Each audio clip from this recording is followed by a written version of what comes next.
Investment, private sector investment যদি লো হয়, তাহলে আপনি কিভাবে পুঁজিবাজারের উন্নতি আশা করবেন? কিন্তু এটা আমরা কোনো সময় বলতে পারি না এটা যে খুব বেশি একটা সাকসেসফুল এক্সচেঞ্জ হতে পেরেছিল। বাংলাদেশে ঢাকা স্টক এক্সচেঞ্জ বোধহয় 70 বছরের পুরাতন হবে,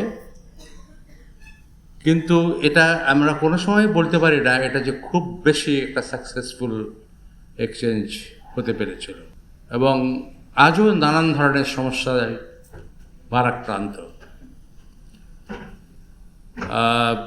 1996-এর পরে 2010-11 যে আমাদের একটা পুঁজিবাজারে ক্রাশ হলো,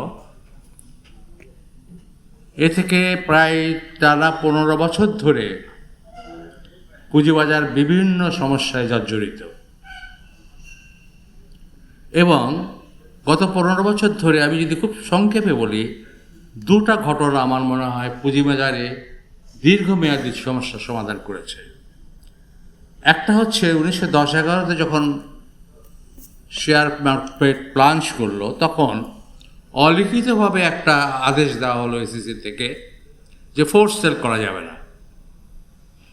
এর ফলে যারা মার্জিন লোন দিয়েছিল, যেসব ব্রোকার হাউস, মার্চেন্ট ব্যাংক, এদের অনেকের বেশিরভাগ আমার মনে হয় অ্যাকাউন্টসগুলো নেগেটিভ হয়ে গেল, এবং তারা ফাইন্যান্স করার সামর্থ্য হারিয়ে ফেললো, এমনকি নিজেদের দৈনন্দিন চলবার মতো অবস্থাও সমস্যার সম্মুখীন হলো তারা। এবং এই সমস্যা আমার মনে হয় দীর্ঘ 15 বছরে এখন কিছুটা সমস্যার সমাধান হয়েছে কিনা আমি জানি না। আমার মনে হয় বড় বড় ক্রেডিট হাউসের হয়েছে, কিন্তু হয়তো ছোটোখাটো ব্রোকার হাউসের এখনও সমস্যা রয়ে গেছে, এবং এটা একটা দীর্ঘমেয়াদী পুঁজিবাজারে সমস্যা ক্রিয়েট করেছে। দ্বিতীয়টা হচ্ছে খুব বেশি দিনের পুরনো না, একটা ফ্লোর প্রাইস আরোপ করা হলো, এবং এই ফ্লোর প্রাইসের পরে প্রায় 1.5 বছর ধরে বাজারে কেনাবেচা প্র্যাকটিক্যালি বন্ধ হয়ে গেল। কারণ মার্কেট প্রাইস তো ওর নিচে, কিন্তু ওর নিচে কেনাবেচা হবে না, সুতরাং 1.5 বছর ধরে বাজারে স্থবির। আমার সন্দেহ এর পিছনে কোনো রাজনৈতিক কারণও ছিল, যে ইলেকশনের আগে যেন মার্কেটে কোনো গণ্ডগোল না হয়। হয়তো ছিল, হয়তো না ছিল না, আমি জানি না। কিন্তু এর ফলে হলো কি, একটা পুঁজিবাজারে সবচেয়ে বড় জিনিস হচ্ছে easy access and easy exit. আপনি অ্যাক্সেস করতেও পারছেন না, এক্সিট করতেও পারছেন না। এই সমস্যা নিয়ে একটা পুঁজিবাজার কীভাবে টিকবে? আমি বিনিয়োগ করতে চাই, কিন্তু আমি জানি এখানে একবার বিনিয়োগ করলে আমি বেরোতে পারবো না, তাহলে আমি এখানে বিনিয়োগ করবো। এটা যেমন দেশি বিনিয়োগকারীদের ক্ষেত্রে প্রযোজ্য, তেমনি বিদেশি বিনিয়োগদের ক্ষেত্রে আরও বেশি প্রযোজ্য। ফলে একটা দীর্ঘমেয়াদী সমস্যার ক্রিয়েট করলো, কনফিডেন্স নষ্ট করে দিল, আস্থা নষ্ট করে দিল বাজারে। এবং এই সমস্যা, এই পারসেপশন থেকে বেরোতে আমাদের হয়তো আরও দীর্ঘদিন লাগবে। এবং যখনই পুঁজিবাজার এটা তুলে নেওয়া হলো, তারপরে বাজারে যেই ফলটা ধীরে ধীরে হতো, সেই ফলটা হঠাৎ সেই বাজারের যে পতনটা দ্রুত হলো। যেটা হবারই ছিল সেটা হতেই হলোই শেষ পর্যন্ত, কিন্তু 1.5 বছর ধরে বাজারের একটা ইররিপেয়ারেবল ড্যামেজ হয়ে গেল। এটা আমি অতীত যে সমস্যা এখন পর্যন্ত আমাদেরকে তাড়া করে বেড়াচ্ছে, দুটো কথা বললাম। বর্তমানে গত 4-5 বছর ধরে বাজারে ম্যাক্রো লেভেলে অনেক সমস্যা সৃষ্টি হয়েছে। কারণ একটা দেশে ম্যাক্রো ইকোনমি যদি সঠিক না থাকে, ব্যাংকিং ব্যবস্থা যদি সঠিক না থাকে, ব্যাংকের এনপিএল যদি অফিসিয়ালি বোধ হয় এখন 17-18%, কিন্তু বাংলাদেশ ব্যাংকের গভর্নর সাহেবই বলেন যেটা প্রপারলি হিসাব করলে এটা 30%-এর কাছাকাছি। ব্যাংক লুটপাট হয়েছে, কোনো ব্যাংক বন্ধ হওয়ার উপক্রম, 80-85% ডিপোজিট নিয়ে চলে গেছে 2-1টা ব্রোকারেজ হাউস। তো ব্যাংকিং ব্যবস্থার এই যে মানি মার্কেটের সংকট, এই মানি মার্কেটের সংকট ইনএভিটেবলি ক্যাপিটাল মার্কেটে এসে পড়বে, এটা পড়তে বাধ্য।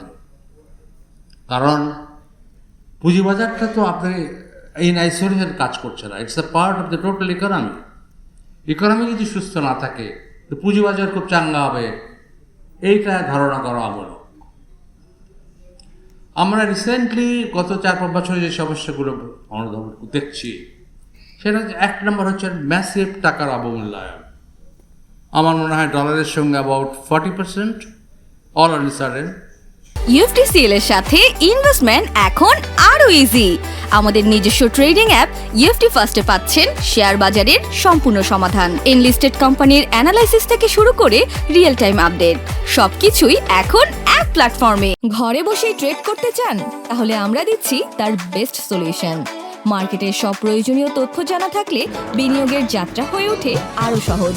তাই আপনার সফলতার সম্ভাবনাকে কাজে লাগাতে ডাউনলোড করুন দেশের number 1 trading app UFT first. এটা একটা ব্যবসায়ীদের একটা বড় ধরনের সমস্যা সৃষ্টি করেছে।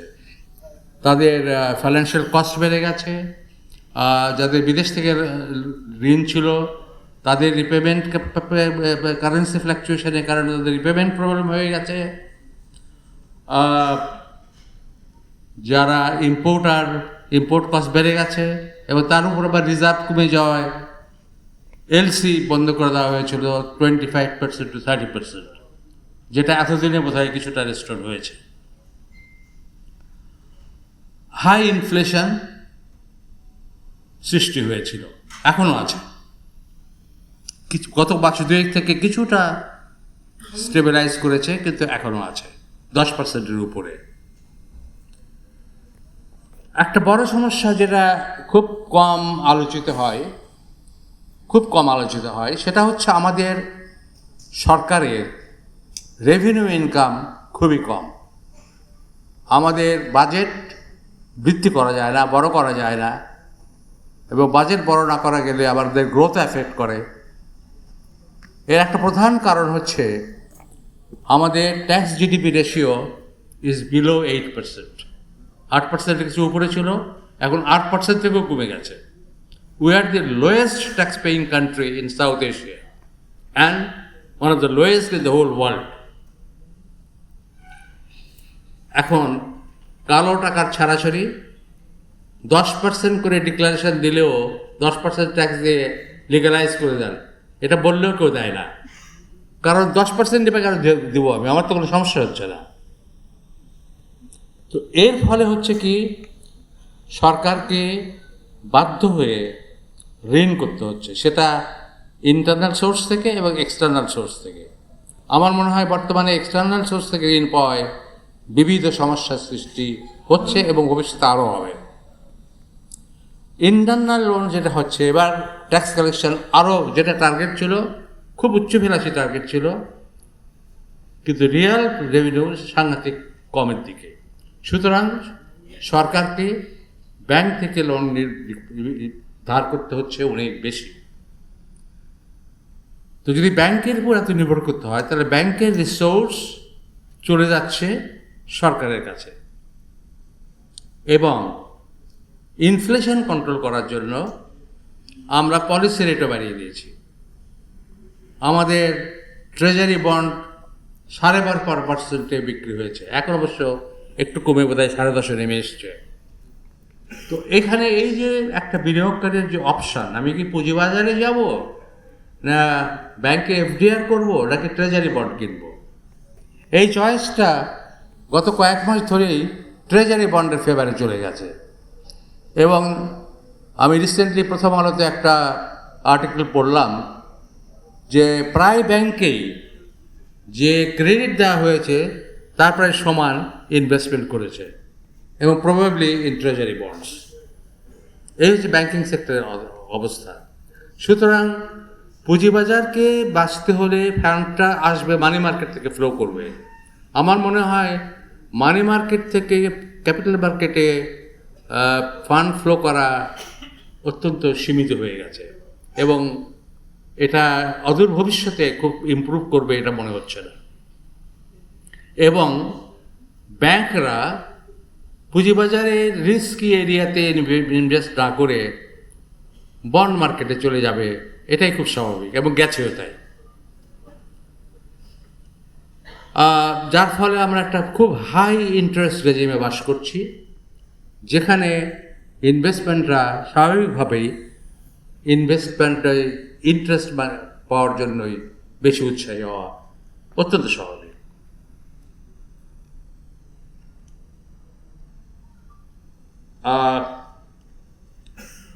এরপর আমাকে বলতে হয় যে আমাদের গভর্নেন্স ইস্যু, গত 15 বছরে ধরে যে পুঁজিবাজারের যে গভর্নেন্স, এটা অত্যন্ত কোশ্চেনেবল। যে পরপর যে দুটো কমিশন এসছে তাদের বিরুদ্ধে নানা ধরনের কথা শোনা যায়। আপনারাই বললেন বোধহয় 105টা না 130টা কোম্পানিকে এনপি দেওয়া হয়েছে, আইপিও, যার মধ্যে জেট ক্যাটাগরিতে চলে গেছে অনেকগুলো, এবং অনেক কোশ্চেনেবল কোম্পানিকে ইভেন এক্সচেঞ্জের মতের বিরুদ্ধে এসএসসি তাদেরকে অ্যাপ্রুভাল দিয়েছে।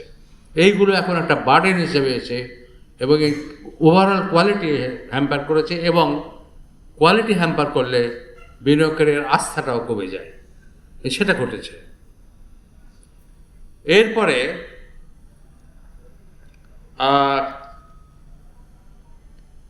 আমরা নানা রকম ম্যানিপুলেশনের শুনতে পাচ্ছি। আমরা নানা রকম বিদেশে বেড়াতে গেছি ইনভেস্টমেন্ট ফোরের নাম করে, ইনভেস্টমেন্ট মেলা, যেখানে লিস্টেড কোম্পানি আবার স্পন্সর করেছে।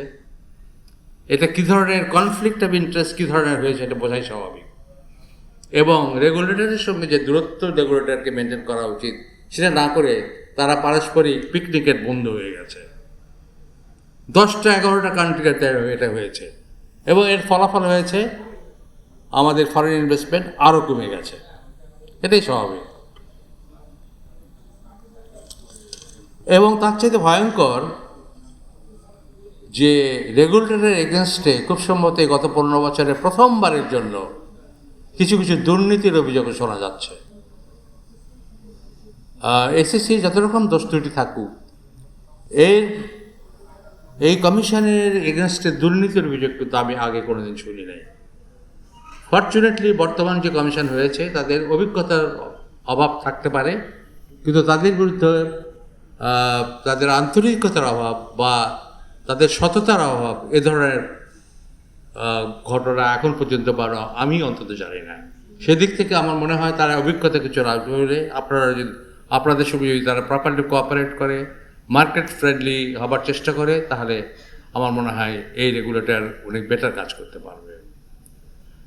একটা টাস্ক ফোর্স করা হয়েছে, এত বহু মাস হয়ে গেল, মাত্র 2টা ইস্যুতে তাদের রেকমেন্ডেশন সাবমিট করেছে। 17টা টিওআর। একটা টাস্ক ফোর্সে যদি 17টা টিওআর দেয় তাহলে ইস্যুজ উইল বি ডাইলিউটেড, আর ফোকাস থাকবে না, এটা স্বাভাবিক, এবং তাই ঘটেছে।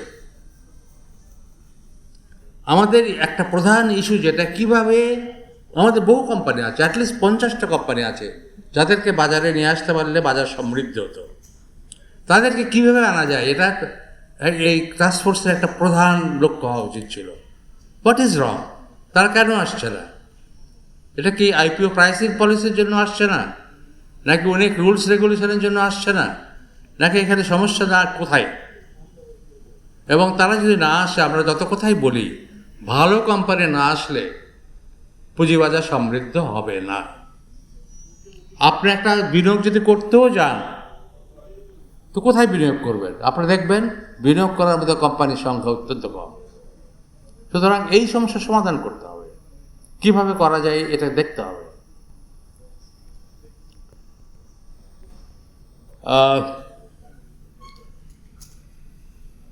এরপরে এখন সমাধানটা কোথায়? 1 নম্বর সমস্যা হচ্ছে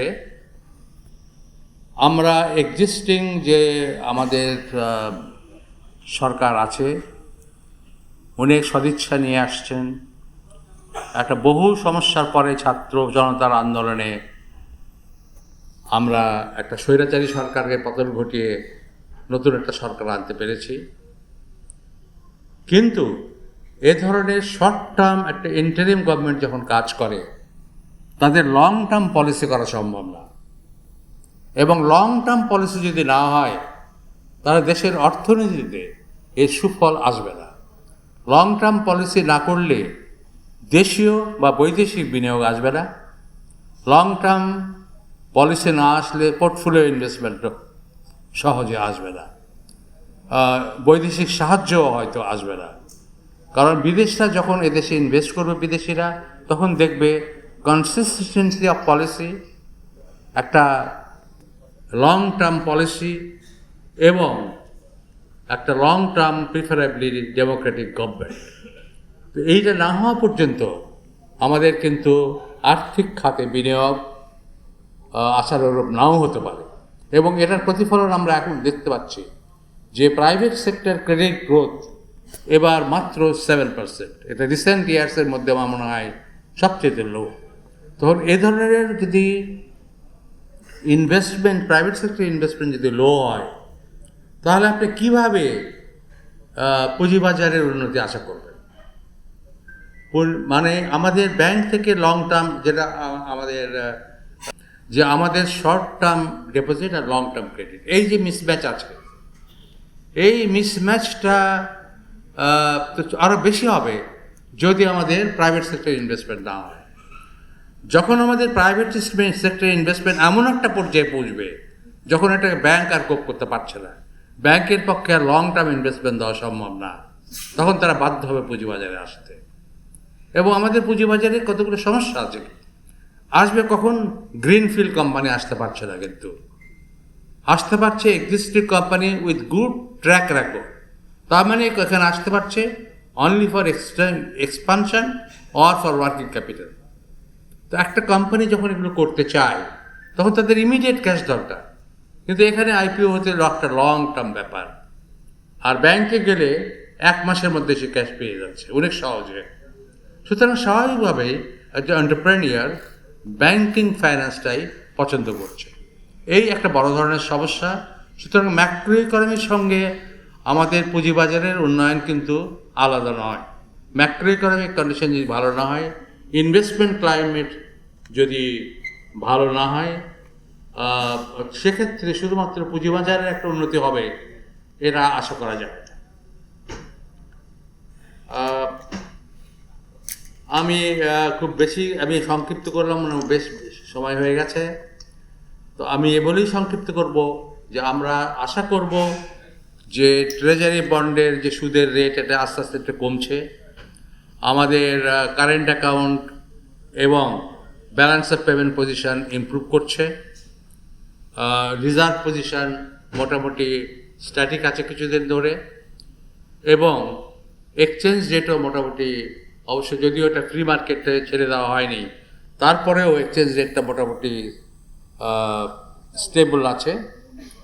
এই কন্ডিশনটা বেশ কিছুদিন যদি ধরে চলে তাহলে হয়তো আমাদের ইনফ্লেশন আরও কমবে, ইন্টারেস্ট রেটটা আরও কমবে, এবং এর পাশাপাশি যদি একটা আমরা লং টার্ম সরকার ইতিমধ্যে পেয়ে যাই, যেখানে লং টার্ম পলিসি আসে, যেখানে লোকাল অ্যান্ড ফরেন ইনভেস্টমেন্ট বাড়ে, সেক্ষেত্রে পুঁজিবাজারকেও থ্রাইভ করবে। ব্যাংকের সেক্টর গভর্নর সাহেব বলেছেন যে ব্যাংকের যে অবস্থা এটাকে ইমপ্রুভ করতে 3-4 বছর সময় দরকার। আমার মনে হয় সেটা ইমপ্রুভ করছে, অ্যাটলিস্ট আগের চেয়ে গত 6 মাসে বেশ ইমপ্রুভ করেছে বলে আমি বলবো। এবং পুঁজিবাজারও আমাদেরকে একটু ধৈর্য প্রয়োজন। আমরা এটা আশা করব না কাল থেকে পুঁজিবাজার একেবারে ভালো হয়ে যাবে, বাট আমি খুবই আশাবাদী যে ওভারঅল অর্থনীতির পাশাপাশি সাথে সাথে পুঁজিবাজারের উন্নতিও অবশ্যই হবে। বর্তমান ফ্রাস্ট্রেশন দূর হবে এবং মানুষ পুঁজিবাজারের দিকে আসবে, কারণ এছাড়া আমাদের লং টার্ম ফাইন্যান্সিংয়ের অল্টারনেটিভ অপশান নেই আসলে।